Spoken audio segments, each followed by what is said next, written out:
According to media outlet reports on February 18, TV personality MC Ding Dong has been apprehended by police for attempting to flee after hitting a police car while intoxicated.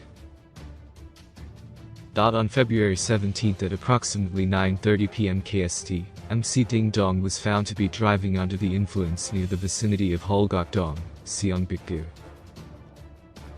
His back level was above 0.08%, which is considered legally impaired by South Korean standards.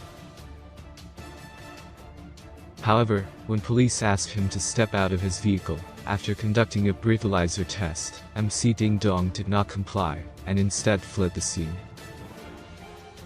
The police found him approximately 4 hours later, on February 18 at 2 a.m. KST. According to Seoul's Jeongeum Police Department, MC Ding Dong is now facing charges for drunk driving, as well as interference in police activity.